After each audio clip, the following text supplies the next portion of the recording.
puis là, les gouvernements tombent. Mais c'est toujours, depuis les années 77, c'est toujours le PASOK ou les conservateurs.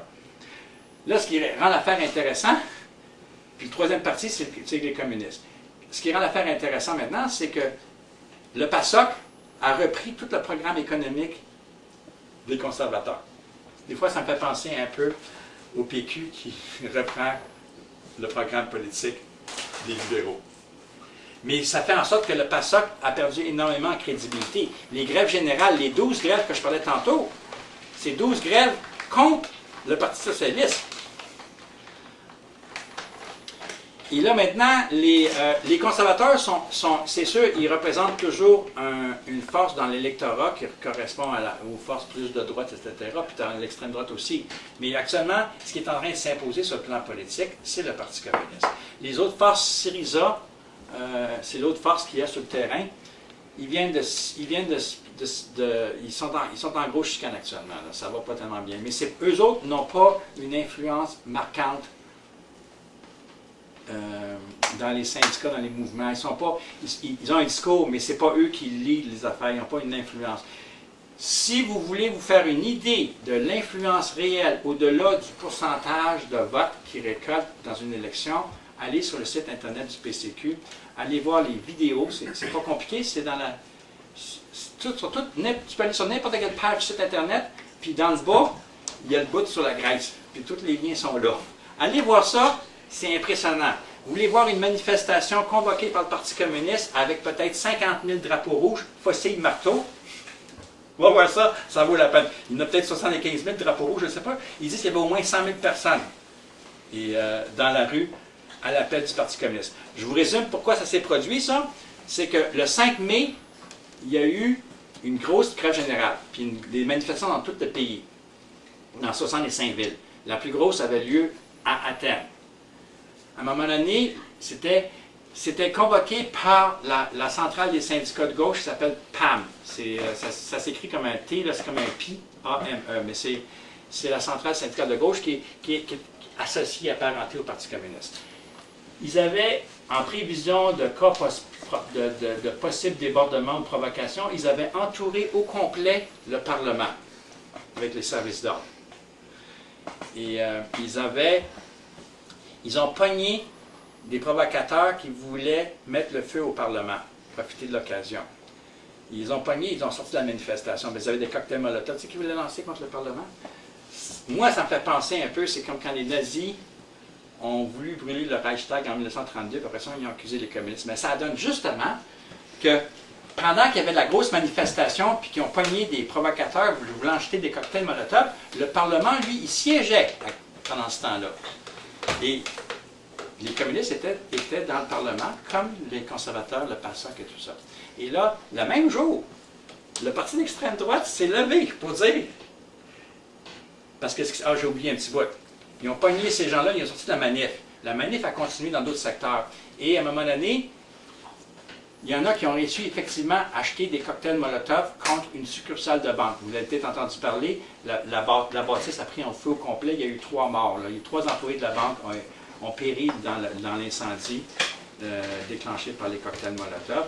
Et là, ce qui s'est passé, c'est que là, dans le Parlement, pendant qu'il y avait les manifs, là, le parti d'extrême droite, il a dit, ça, c'est les communistes qui ont fait le coup, etc.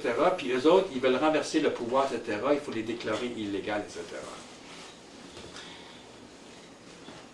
Le lendemain, quelque chose comme ça, le Parti communiste a fait une déclaration, ils ont accusé le même maudit parti d'extrême droite d'avoir été derrière cette affaire-là pour pouvoir avoir voulu lancer les cocktails Molotov contre le Parlement.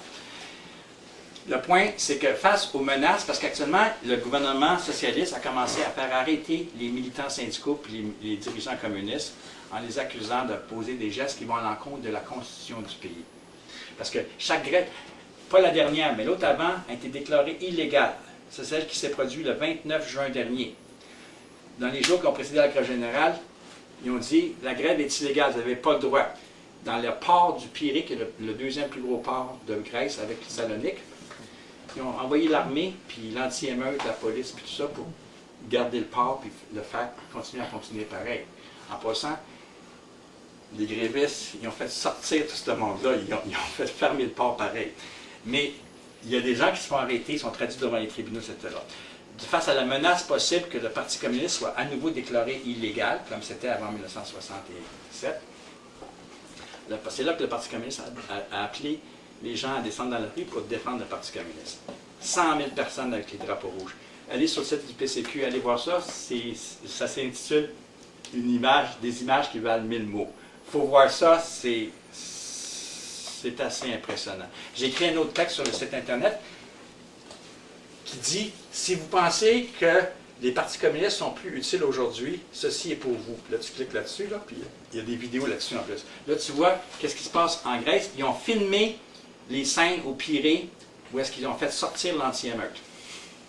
Quand on pense à Toronto, au G20, les manifestants, là, il y en a eu plus que 1000 arrestations. Hein, puis la police a attaqué, puis ils ont arrêté le monde, ils ont envoyé en prison. Il y en a qui sont restés en prison pendant 24 heures, 36 heures. Mais là-bas, tu vois dans la vidéo, à un moment donné, mais c'est sûr, il était très, très bien organisé. Je dois te dire que le Parti communiste grec, tu ne peux pas trouver de parti mieux organisé que ça, mais il y était des milliers. Les policiers et les soldats, ils ont pris la poudre d'estampette. Tu vois, ils courent, ils se poussent.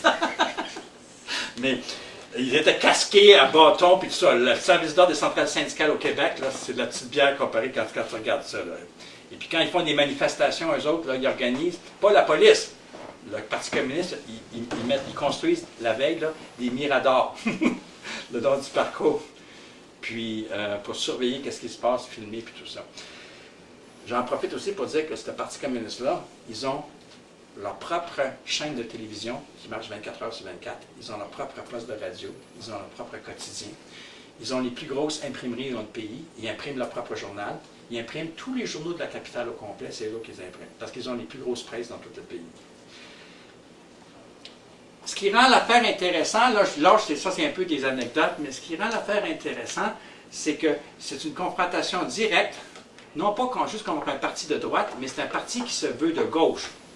Alors, si le parti de gauche n'est plus capable de satisfaire ou de répondre aux exigences de la population, c'est quoi la prochaine étape? La question du pouvoir et la question du socialisme se posent actuellement en Grèce comme ça ne s'est jamais produit jusqu'à maintenant. Puis là, c'est peut-être un peu gros qu'est-ce que je veux dire, mais moi je pense que depuis la révolution russe de 1917, toutes les tentatives qu'elles aient réussi ou non pour instaurer un régime populaire plus socialiste, ça a toute partie dans le tiers-monde.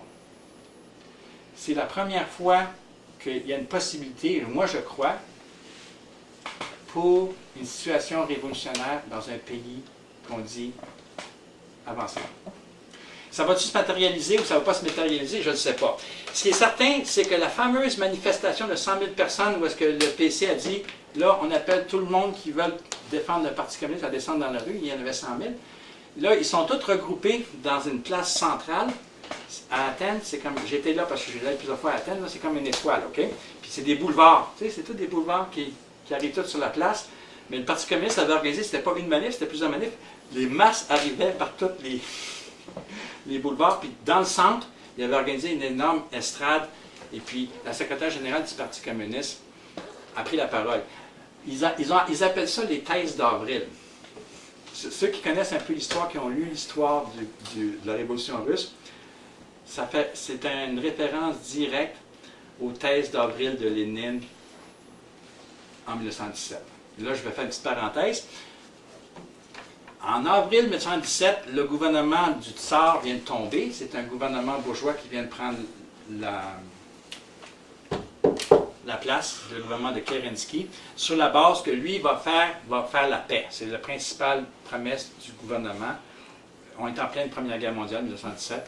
On va faire la paix, on va arrêter d'aller mourir sur les champs de bataille. Mais il n'est pas capable, puis là, les armées allemandes avancent, puis c'est la déroute du côté russe. Puis la guerre, ça va nulle part du côté ouest. Bref, il y a du monde qui parle de renverser le régime de Kerensky. Les thèses d'avril, c'est pour dire on se prépare vers une situation possiblement révolutionnaire, mais le moment n'est pas venu de prendre le pouvoir. Fait que là, il faut préparer en fonction de, mais on n'est pas rendu là. En passant, à un moment donné, Lénine va changer en... Ben, en fait, on dit la révolution d'octobre, mais dans le véritable calendrier, c'est en novembre, mais c'est dans le calendrier, je ne me trompe pas.